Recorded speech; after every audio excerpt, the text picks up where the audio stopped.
Master Your Mindset Radio, episode 25. Welcome to Master Your Mindset Radio, the show where we empower you to conquer limiting beliefs and transform your world with your gifting and purpose. Now for your host, Elizabeth Nader.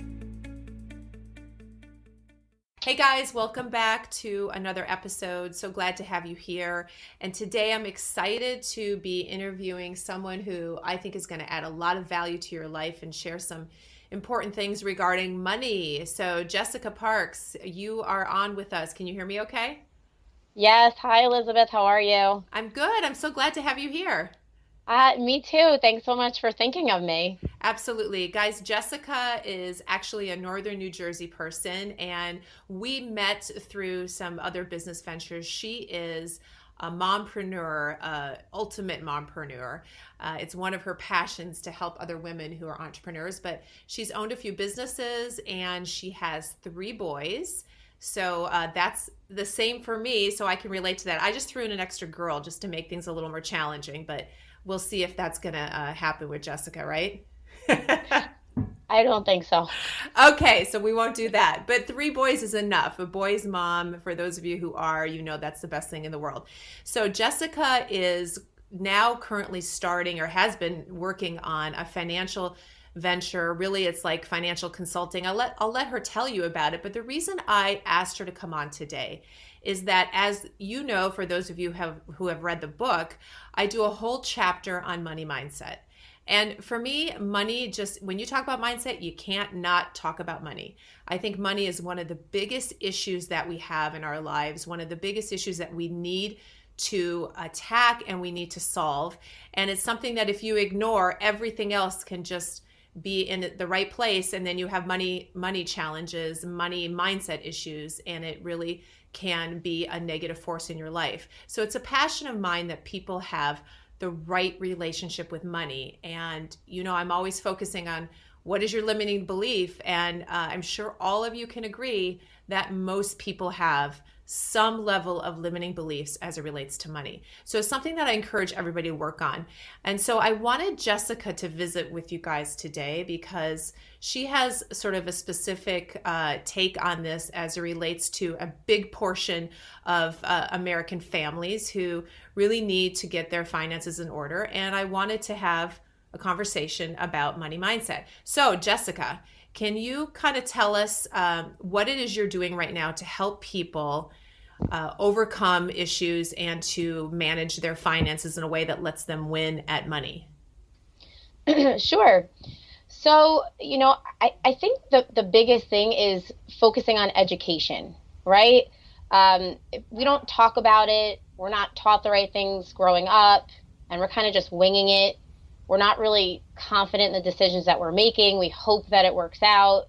But if we just are able to get the right education, and that in itself is a challenge because, you know, Lord knows there's an incredible dialogue of craziness going on the internet and most of it's wrong. So who do we listen to? Mm-hmm. But if we are able to get the right education and, you know, really look at that and say, oh, you know, this is really not that difficult, you know, just following a few simple things can really get me on the right track. So I really like to focus on just starting with some basic education of personal finance, how it all fits together, right? Because most of us, what we do is we get pieces of our financial picture in individual puzzle pieces. And we don't think that they're interconnected, but they're so interconnected, right? Like, Elizabeth, if I said to you, like, hey, you know, how old's your kids? Do you have any young kids? Well, the youngest one is 11 and a half, and it goes up to 16. 11 and a half, okay. So your kids are like grown-ups compared to mine. But, right. But like my little one, he loves to do puzzles, right? And if I'm going to go buy a puzzle for him, am I going to go buy the whole box, or am I buying individual pieces? Yeah. Like it would just sound so silly to be like, oh, I'm just going to go buy some individual pieces and hope that it all fits together. But that's exactly what we do with our finances, right? Like we go and get this financial product over here. We go get that financial product over here. We say, oh, let me just settle this before I work on that, not even realizing that this actually heavily relates to that, right? So being able to kind of put everything all together in one big picture, and looking at it like that really helps us to get on the right track. So really, that's what historically, when you hear the title like wealth manager, it can be very intimidating to people. But there is that, that whole sector out there that this is what they do. And I think most people, middle America is such a huge part of who we are as a country, right? That Absolutely. They look at that and they say, wealth manager, like, first of all, I don't feel like I have this wealth or that I qualify for that title. That's that person that, helps wealthy people figure it all out and tie everything together. And I think the fact that it seems like that's not available to the everyday man, everyday woman, then a lot of people just avoid dealing with issues of managing their money, avoid dealing with planning. So are you coming at them sitting down and looking holistically to say, guys, what's going on in the money universe? Like, what you look at everything A to Z? Yeah, absolutely. And you hit the nail on the head. The industry as a whole is kind of broken, right? And wealth manager, what does that mean? Well, that means that you're looking for clients that already have wealth. Mm-hmm. So what about the rest of us, right? Like, we need help from the starting point. Like, how do I, most people's question is, how do I accumulate wealth? Like, can I be financially independent? Can I get out of debt? And if most of the financial industry is not even looking at you until you figure that out by yourself, and all of a sudden you have wealth that needs to be managed, then you're getting a call. It's like you're putting the cart before the horse. What comes first, the chicken or the egg? Like, yeah. It just doesn't make sense, right? So, what we do is we do focus on middle America. We say that we bring Wall Street to Main Street, right? We bring the same products and services that the wealthy have at their fingertips to everyday people. And we show them, like, look, you can actually follow the same principles. Mm. You can follow the same principles. Like, you don't have to have a certain amount of money to get started. Right. And, that's the intimidating word is wealth, because we put that out there like it's you're either wealthy or you're not. What is wealth? I mean, what is that? What is that term? And I think it just shuts down a lot of people. And again, I think that's a mindset issue. And especially people that have been brought up in an environment where, they look maybe at their parents and they say, well, they didn't have much, or they just got by, or I was raised by a single mom, or this challenge or that challenge. And then, they're wanting to change that in their lives, right? Because if one generation can change their financial situation, they can change it for the generations to come. I mean, it only takes one, right? One in a family tree to say, we reject this poverty mindset, or I want to get educated, or I want to believe that I can better myself by handling my money correctly.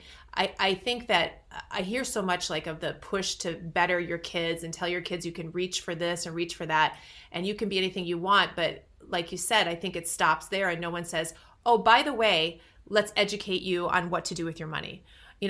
By the way, you should start doing this the moment you start earning a paycheck. Well, do you know why that doesn't happen? Why? So, I mean, let's just think about it for a second, right? Depending on a few generations ago, depending on how old you are, right? Either your parents or your grandparents, right? Like, if we look back a little bit in American history, what did the workforce look like? Like,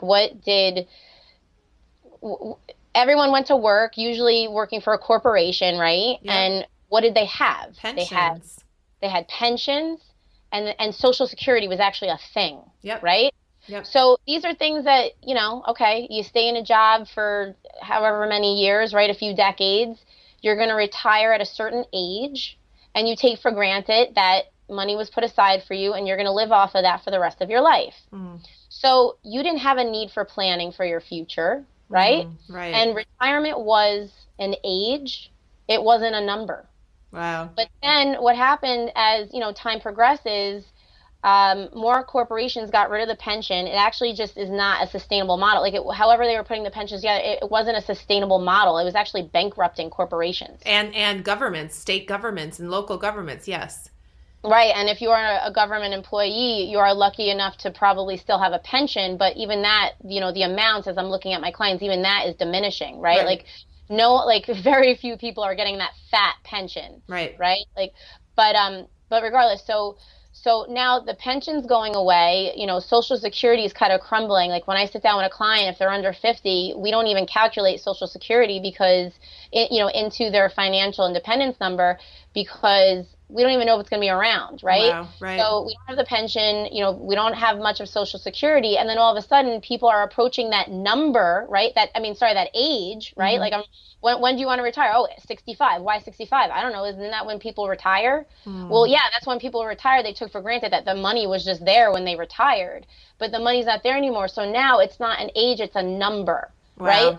And that number is something that we are responsible for, number one, calculating, and then number two, making a plan to get there. Right, right. So right there is kind of a limiting belief. If you grew up with parents who had those jobs with the gold watch at the end and with the pension, this is just the way they thought. And you're right. Many years ago, Social Security was, of course, it's there. And now, I don't know, my generation, I don't think we even think about it as any possibility of it being there. But you can't, regardless, you can't plan for it. So the whole concept now of switching to, well, how much do I need, right? I have to build the amount. It's not, some people are going to have to work until they're 70, work until they're 72, whatever. And even those options become different because that same job may not be there for you to work at until you're 70. So what do you do if you sit down with someone who hasn't planned, who hasn't figured this out, whatever age they are? What's the first thing that you do?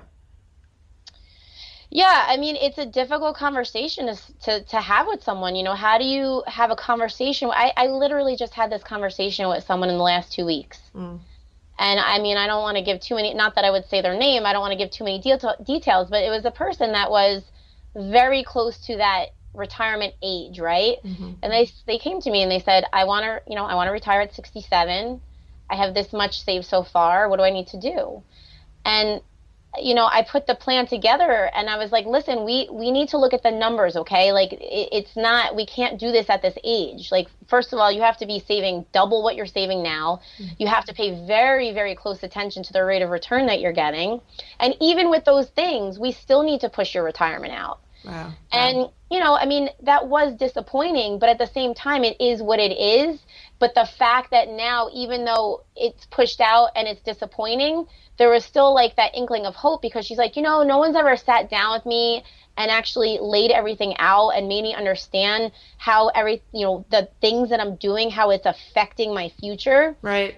And, she left feeling a lot more encouraged that even though it's going to be further out, it's something that she could take control over and every single day do something about.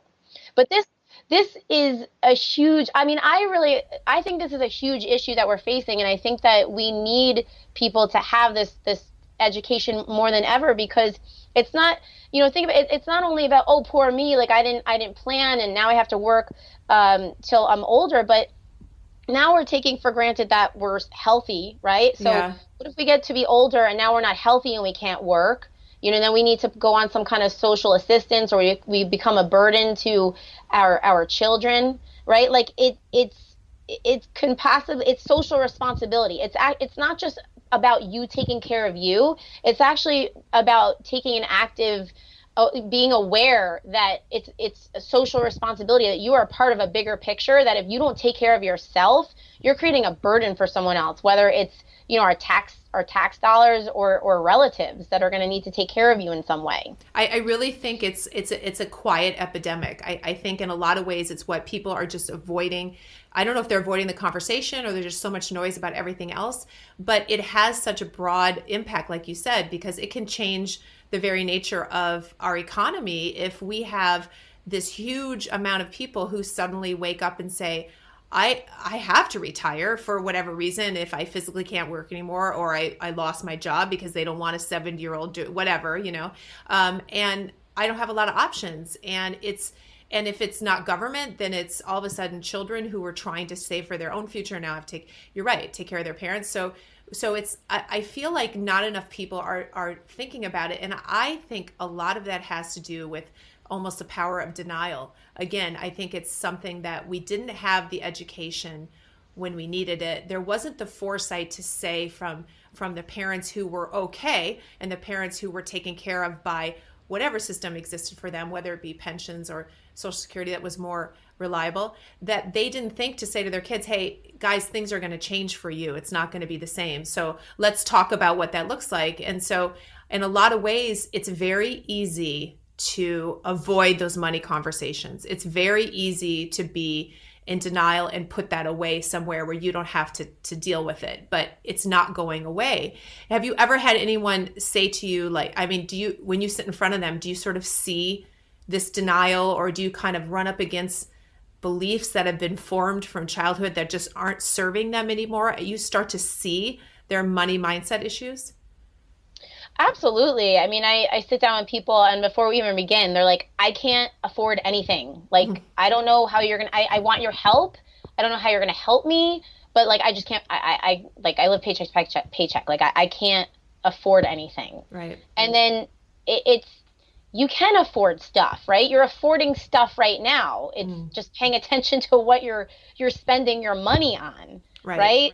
And, you know, if I put everything down on paper and I say, this is what you're spending, I'm just going to kind of move these around. Like, look, you have the wrong puzzle piece. I'm going to replace this puzzle piece so now it fits in for you.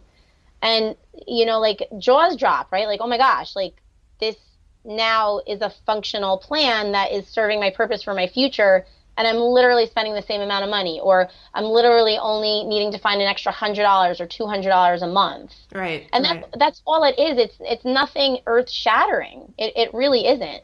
It's just it's having that conversation and them being willing. There's also so much shame involved with money, right? There's so much a desire to, if somebody has been spending in a way that maybe hasn't been good, or they haven't done the work, there's this shame that keeps them from discussing it, because we put so much emotion into money. I always tell people, you know, money is amoral, right? In itself. It's just sitting there looking at a dollar bill. That's not evil. That's not good. It's amoral. It's just sitting there. It's when you do something with it. It's when you do something good with it, you do something bad with it, then it becomes a force for either one in your life. And, you know, we tend to grow up with ideas that, I know so many people that grew up with the idea that having money is not holy, right?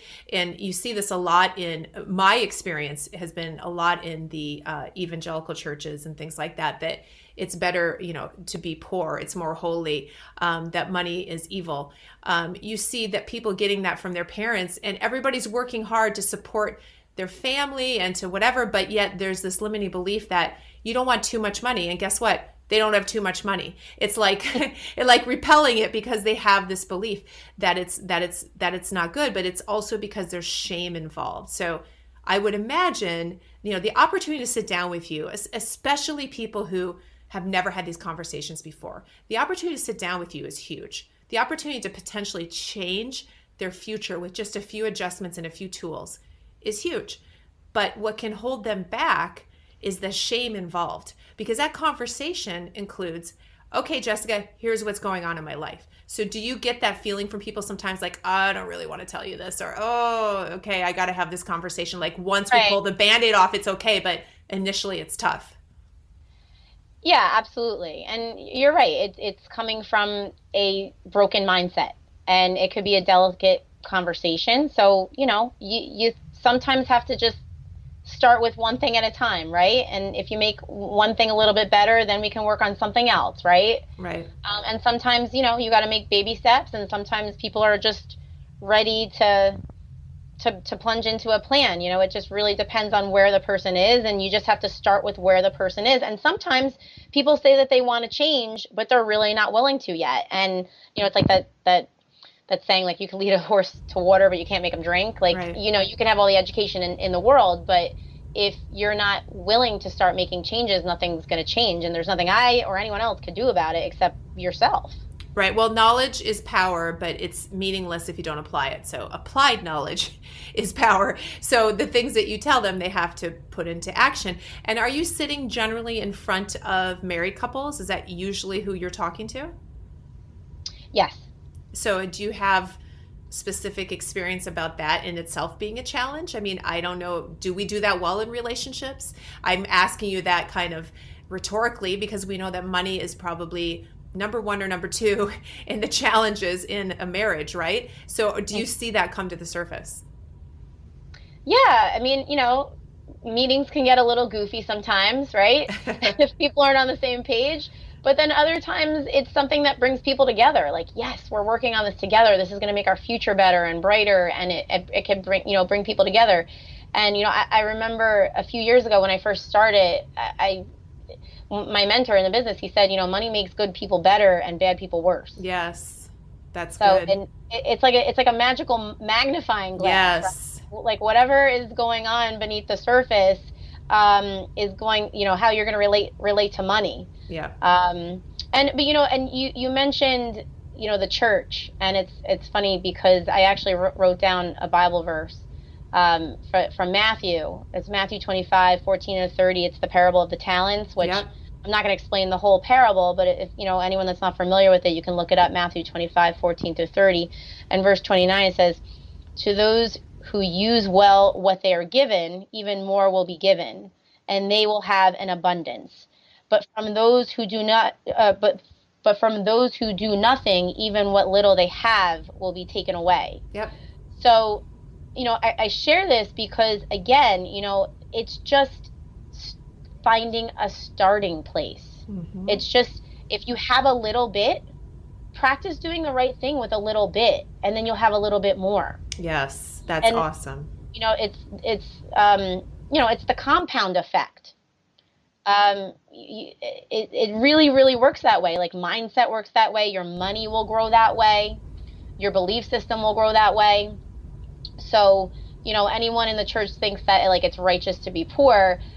Honestly, unless that person is living like Mother Teresa, right, they need to learn a few things, right? And they need to read some Bible verses, because that's not true. It's not true. And we can talk about that for a second, because I write about that too. If you look at Mother Teresa, it's funny you use that example, because I use her when I speak to people.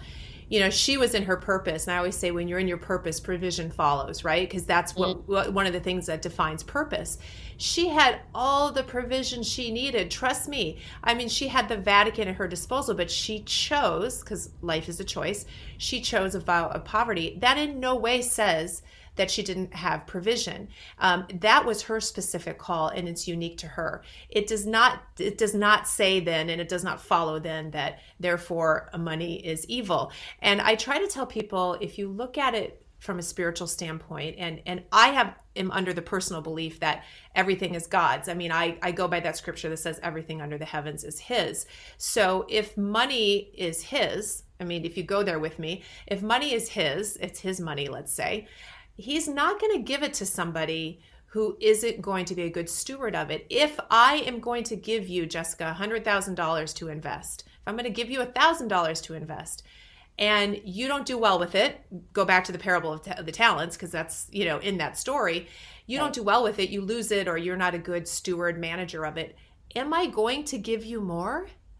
No way, right? I mean, we logically understand that. So when people are struggling with the spiritual aspect of money, because I think money has a very spiritual quality to it, there's always this aspect that says, hey, if I look at it like it's not mine, but I'm the manager of it, this is my job, this is my responsibility, not only to my God, if I, believe that way, but also to the generations that come after me, right. Then I am taking an approach that takes a different spin to it, that says, I don't care how little or how much you have, the responsibility is the same.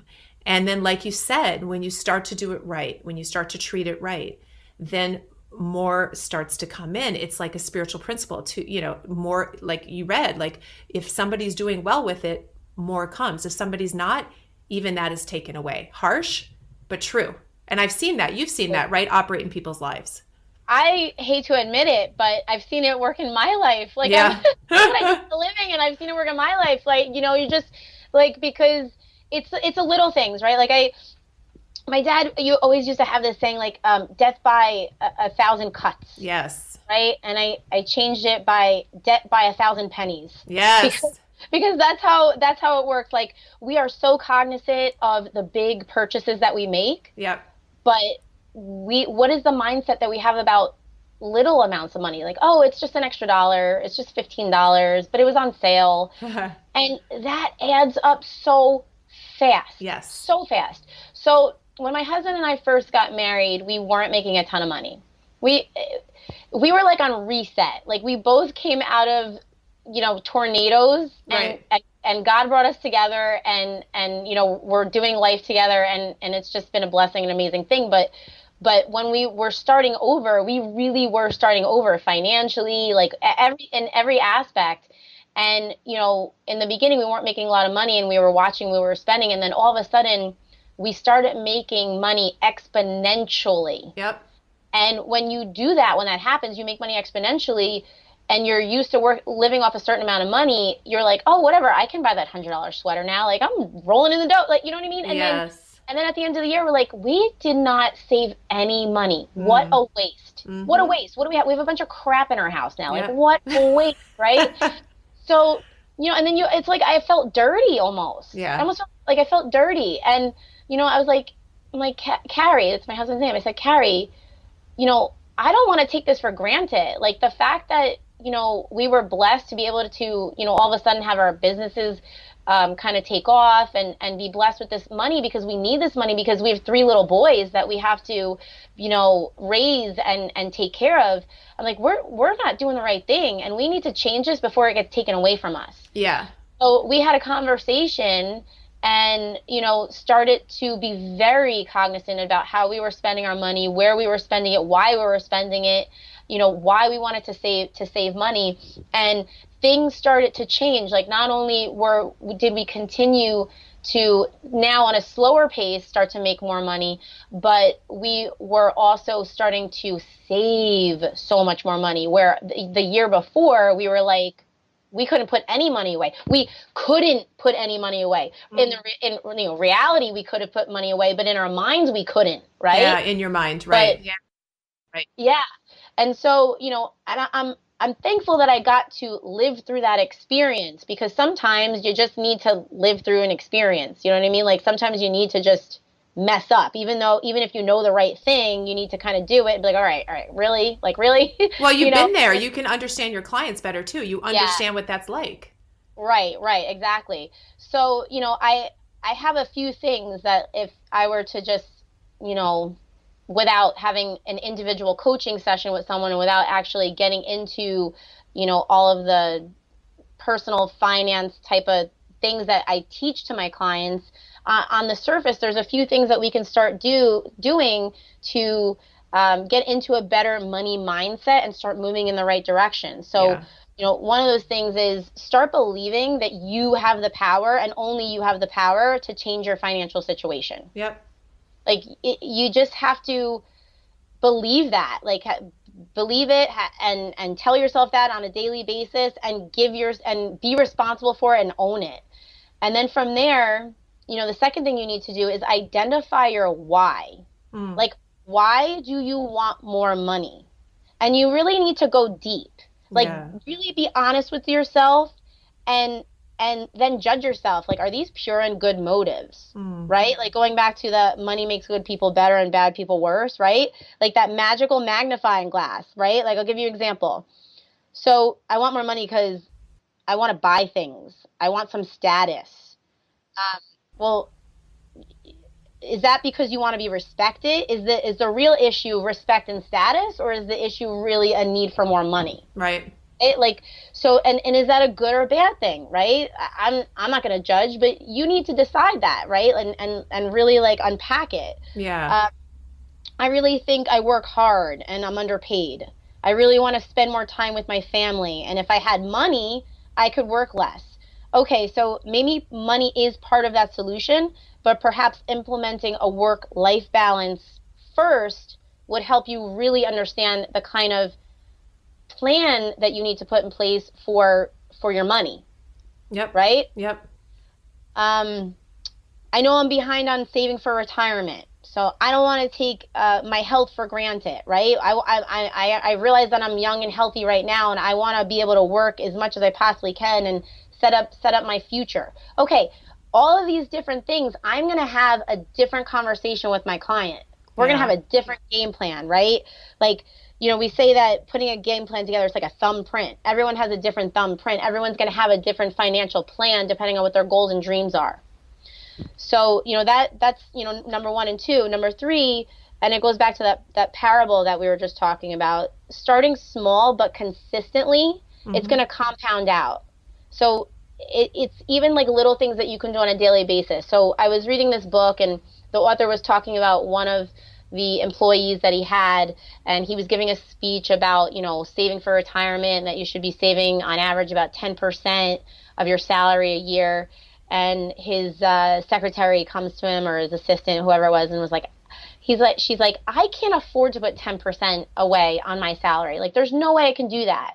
And right. what he did was basically he broke down what she was spending money on, and he was like, listen, this month I just want you to put 1% of your salary away. What in your budget right now that you're spending that you can just free up 1%? Is it, bringing lunch on Monday and Tuesday? Is it stop going to Starbucks? Like, whatever it is, get that 1%. So what he was doing was basically saying, let's just start the habit. Mm-hmm. Okay. And then month 2, now is 2%, and then 3%, right? And then by the end of the year, she had that 10%, and she wasn't feeling like she was lacking in her personal lifestyle. Yep. Right? Because we were finding the things that we could cut out, and we were really making decisions on what is important to us, right? Yep. And the feeling of achievement, right? Like it's very rewarding when you start doing this. It's amazing. So I would say, just start small, whatever you can do, whatever you can just start doing on a daily basis, just do that, and then step by step from there. It's awesome because everything you're talking about is being intentional, no matter what level you're at, and judgment free, right? Which is just start something. Let me help you figure out how to start. And I think the byproduct, which people don't realize, of doing financial planning like this, and this is kind of like emotional intelligence financial planning, right? The byproduct of it is that you clean up a lot of the crap that you have in your brain regarding money, regarding what your why. Like you want to, they have that saying, like, you want to carry the $300 purse that has $1 in it, or do you want to carry, the $10, the $10 purse that has, $300 in it? I mean, it's, and again, everybody's different and their motivations are different. And I think that relationship, as soon as we can put, on paper or put words around our relationship with money or our why. And a lot of times we don't do that. We don't know why. We haven't been taught to have a why. We don't realize that doing nothing is also just a decision. Like, if you do nothing, that is your default why. Okay. So it's, do you really want that in your life? So that there is a relationship there. It's just, what is the status of it? And you've got to define it. And you need to own it, and you need to be in charge of it. It's like anything else in life. Like, you're the one that has to drive that bus, because otherwise it's just going to be driving itself, and God knows it's going to go off a cliff. And, we are the only ones who decide with our minds what we want for our life, and we are in charge of that. And so everything you just said, I am like standing up, hallelujah, right? I love it. I think if everyone approached money that way, it would also actually bleed into other areas of their life, because what you just said and what you just went through is about being intentional and looking at purpose and looking at, why am I doing what I'm doing? And is that just money? I could take the word money out of that, and I could add in anything we decide to do in life. I could add in destiny and purpose. I could just say, this is how we approach life. I mean, not to get too excited, I'm getting worked up, but I just awesome. Yeah, woo! Between the two of us here, the energy levels just went up. But really, I'm a big believer in it, and I love everything you just said. And what I also love about what you do for people is that, again, I want everyone to understand that there are options out there. This isn't like you have to go hire somebody. These are people like Jessica who sit down with you. And, Jessica deserves to make a living doing what she's doing because she's good at it. But she doesn't say to you, write me a check. She says, these are the tools you should use. And the way she makes money is by putting the right tools in place for you. This isn't like you can't afford to have a financial coach. No, you can't afford not to. This is a very genuine approach to helping anyone, any level, any person who wants to finally be driving their financial bus rather than just putting it on autopilot. And so I think that if more and more people get this cleaned up in their life, it's like the haze goes away And now we can start to talk more about purpose. Now we can start to talk more about the overarching goals in their life. And then that conversation will lead to more prosperity, because that's how it works. So it's a really key part of, I think, getting people on track for why they are here. And if we were not meant to deal with our money, it wouldn't be talked about in the Bible, for example, more than any other subject. So we were meant to deal with it. So I applaud you for doing that. And I want you to share with people, too, as a parent, just real quickly. You know, your boys are younger than mine, and I am still very heavily parenting and very heavily dealing with money mindset with them. But at your kids' young age, what do you sort of naturally teach them already about money? What are you intentionally doing, or what do they see through? What do you allow them to see in your relationship with your husband? What is there that's going to help them win at the money game more than they would if you weren't modeling these things? So one of the things that we implemented for them is a star chart in our kitchen on the refrigerator. And they get stars for completing tasks. And if they get a certain amount of stars at the end of the week, then they get a certain amount of money. And they are able to use that money to buy the things that they want. Mm-hmm. So my kids are 2, 4, and 6. Like, I believe, like, in drilling this into them from the get-go, right? I'm not surprised. I am not surprised. Yeah, I mean, and it's fun, right? And they compete. And, the biggest thing for me is not, we review it in the morning, like, hey guys, like, let's take a look at the chart. This is stuff that you have to be mindful of. This is the stuff that you have to remember and do during the day, and then tell mommy and daddy so we can put a star on the chart for you. Right. It's not, hey, you have to do this. Because here's the difference, right? If I am telling them, hey, make sure you do this so I can give you a star, what am I setting them up for? I'm setting them up for an employee mindset. Yeah. Which is okay, but that's not what we want to do here, right? Nope. But if I'm telling them, like, hey, this is what you need to remember to do during the week, and they do it, now they're taking on an entrepreneurial mindset. Like, hey, I got to do these things to get, like, I'm in charge of my reward system. Like, I want a new Beyblade, I want a new Pokemon, whatever. Like, I gotta, like, sometimes now my kids will come up to me and, like, Charlie will be like, I really want this new Beyblade. Can I vacuum? And I'm like, yes, go vacuum. It's awesome. Like, I love seeing that. So, things like that, I would say, are really great. Fostering that entrepreneurial mindset. Even, I think when people hear that, by the way, they think, well, what if I'm not an entrepreneur, or they're not? It doesn't matter. The entrepreneurial mindset is the one that wins every time. And if you are an employee the rest of your life, and some people are called to be that, of course, right? If you are an employee with an entrepreneurial mindset, you're going to be running that business. You're going to be in the top positions, because that's the winning mindset.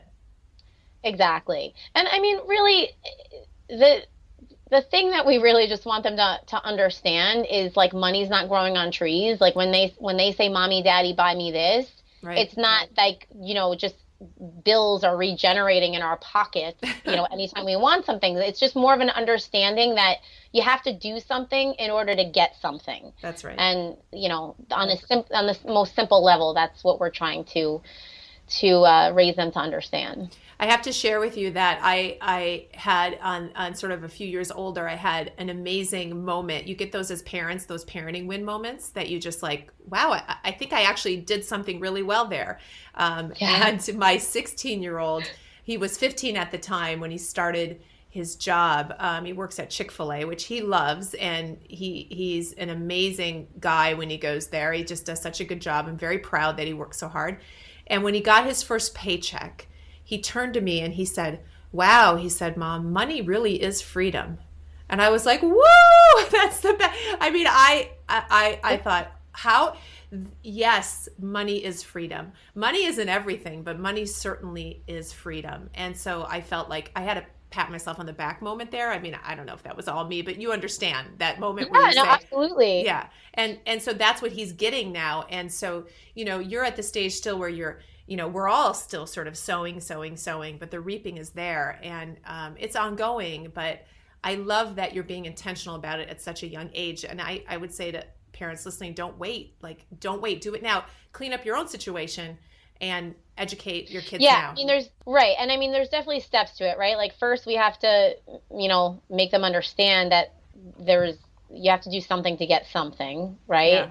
But then once we have that down pat, once we get the something, what's the right thing to do with that something? Good. So when I was growing up, I learned very quickly how to work hard. When I was in 6th grade, my parents opened up a restaurant and they were there 24/7 working hard. I saw them working hard and I started working there too. And I always had cash. I mean, I was the kid that always had cash. I worked for it. I deserved it. Like I worked for it. And I would save it and I would save it. And I'd love counting my money and I'd love, stashing it here and putting it in the bank and looking at my statement. And there's a comma, I had like commas, right? But after a while, I felt like, okay, my parents are like, save your money, save your money, save your money. Okay, I'm saving it. And then I get to a point where I'm like, what am I saving it for? I'm depriving myself. I want to buy that thing. And I worked hard and I've saved all this money, so I'm going to just go buy that thing. Right? And there was a disconnect. Like, it's not just save money. You got to save money with intention. Yes. So then it's now starting to teach them like layers, right? Like, okay, you got to work hard to get the money, you got to save the money, and then now we got to talk about what we're saving the money for, and then later what we're saving the money for and where's the proper place to put it. Yes. Right, which is all the tools that are available. And also, by the way, you can enjoy your life. I mean, we don't want to propagate the idea that you can't spend any money. You need to just be down in the mouth and be a miser and save. I mean, life is meant to be lived and enjoyed, but it's not a free for all. So there is that whole thing of like, well, what kind of life do you want to live? And I think it's kind of like a spiritual budget, right? Which says I'm going to live off this much and really enjoy my life. The rest of it, I'm investing, I'm saving, I'm giving, I'm doing the rest. But this is how I want to live. It's an intentional choice. Yeah, I mean, and the conversation gets a little bit different when we're talking to kids versus adults. Right. But the conversation can start as your kids are growing into young adults. Like, what are we saving for? Are you saving for a car? Are you saving for, your books for college? Whatever you're saving for, you got to figure out, calculate how much money is that going to cost me? Right. How much money do I need to start putting away for it? And then what's left over? When you're living at home, you don't have a lot of expenses. You can kind of live on what's left over. When you get older and you have responsibility, it's a little bit different of a conversation. Like, what do I need to live off of? Right. And then what else do I need to come up with on top of that to reach the goals that I want to reach? Can I reach that in 5 years, 10 years, or whatever? Or do I need to extend that? Or do I need to make more money? Right. So it just really depends on who we're talking to. And yes, I'm not saying we should, you're right. I'm not saying, we should rob ourselves of enjoying our money and enjoying our, the fruits of our labor. Right. It's just, again, it just goes back to intention. What is more important? Like immediate gratification is definitely the enemy. Absolutely. Definitely. And that's something that's really good to teach kids. They've done studies on immediate gratification. What's that? It's the marshmallow test. Exactly. You tell that story. So if you give a kid a marshmallow and you tell them if they wait they're going to get 2 marshmallows, they're understanding the delayed gratification. Yep. But if you tell them that and they still eat the marshmallow, immediate gratification is what's taking over. And they've studied those kids, I guess, long enough, that study's been around, to show then who was more successful earlier as a result of their ability to delay gratification. So we know that the ability to delay it is a factor in your ability to achieve a certain level of success in your life. So we know that from an early, it's also something that a key thing I think we can teach our children at an early stage, which is really helpful. So absolutely, I admire what you're doing. I just want to congratulate you as a parent because I think you're winning, and that's so cool. You've learned a lot through the bumps and bruises of life to share with your kids, which is an amazing thing to do. I really want to encourage people who are listening to this that feel like they don't have a plan or that they don't know how to move forward, that there is this option, that it exists, that people like Jessica exist. And I don't think people knew that. And that somebody like her who gets sort of the spiritual side of money, if you will, the emotional side, that it all plays into planning. Tell people how they can get in touch with you if they want to further this conversation. Yeah, honestly, the best way to get in touch with me is just to call me.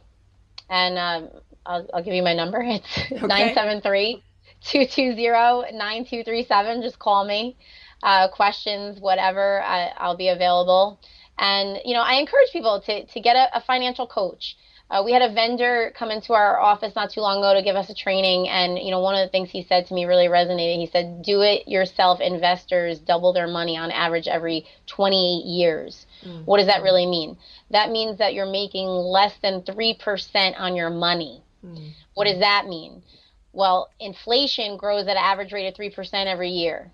Meaning, does milk get more expensive or less expensive? Right, more. Does gas get more expensive, right? Like the cost of money goes up. We need more money to buy the same things tomorrow than we did yesterday.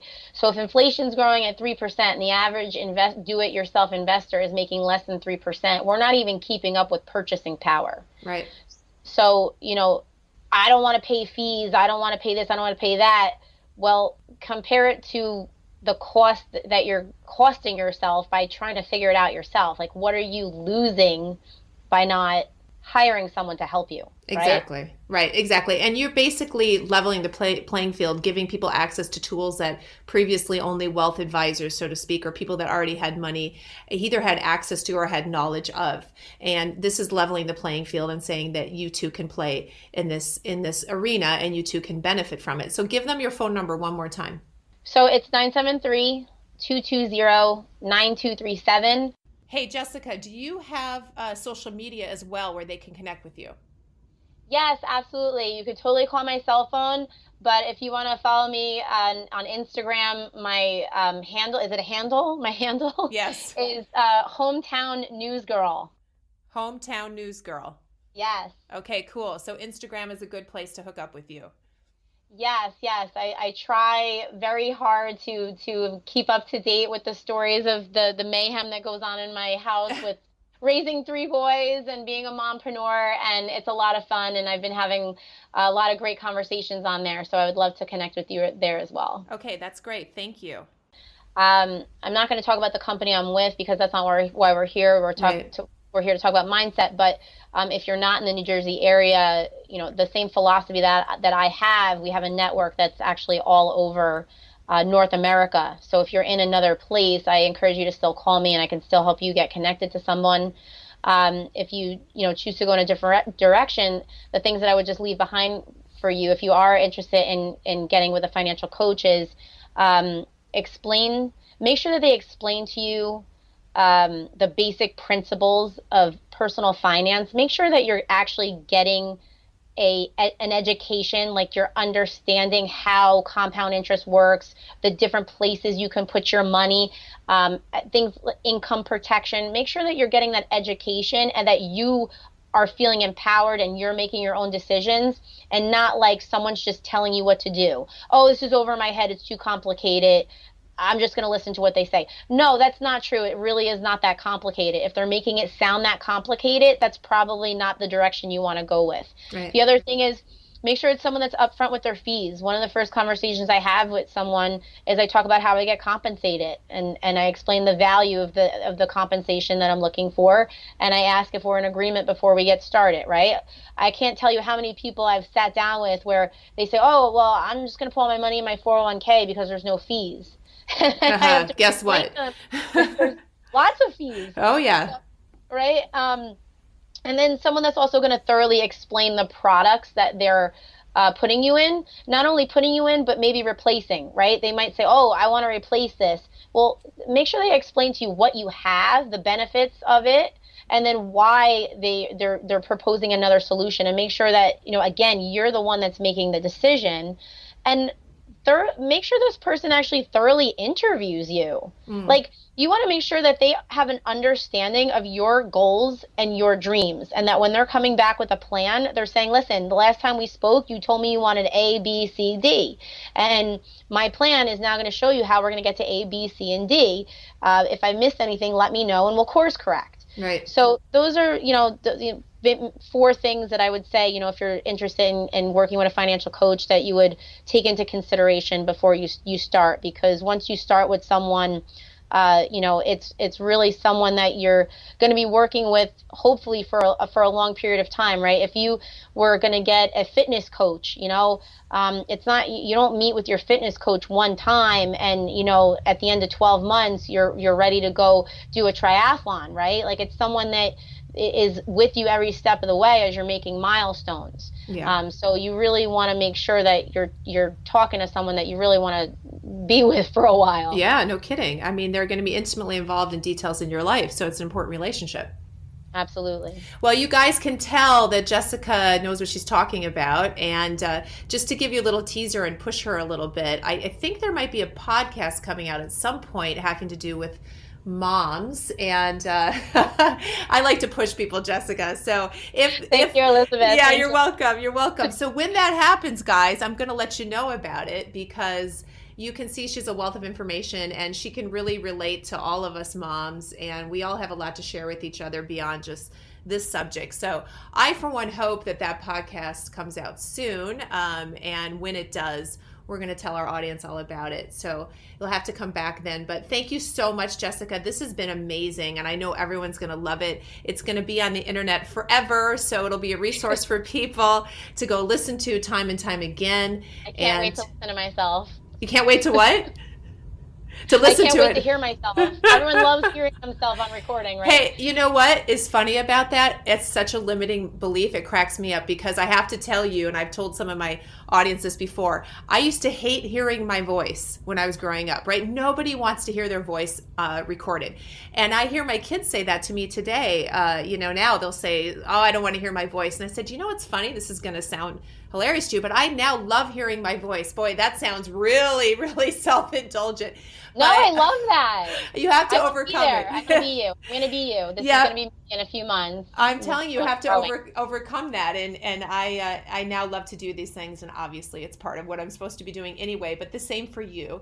And your voice sounds great. So we'll just get rid of that. We'll get rid of that limiting belief right here. But thank you so much. And guys, I want to remind you that coming up on Saturday, March 28th is the first Mindset Reset of 2020. So we're doing early bird pricing next week. And you want to go to my website. You can either go to elizabethnader.com or just go to mindsetreset2020.com. Either way. And just put in your email address so you can be the first to get access to the discounted pricing and get a seat, because I am doing this exclusively. It's only 20 people, and then I'm cutting it off. This one is going to be different that way. So don't miss it. It's really going to be a game changer to get you from where you are to where you want to be. We're going to push you to do that. So you're going to come in one way and leave another. And I know it's going to add immense value to your life. So don't forget about that. And if you're not in the Facebook community, you'll hear the instructions at the end of how to join that. It's also on my Facebook. And I hope you guys have an amazing week. Get that money mindset all fixed, guys, because it's going to change every aspect of your life. God bless. Talk to you soon. Thank you for listening to Master Your Mindset Radio. Before you go, if you want to be part of a free online community of like-minded individuals for support, resources, and inspiration as you conquer your limiting beliefs and pursue your purpose, go to elizabethnader.com/community. That's elizabethnader.com/community, or search for Master Your Mindset Academy private group on Facebook. Looking forward to seeing you online.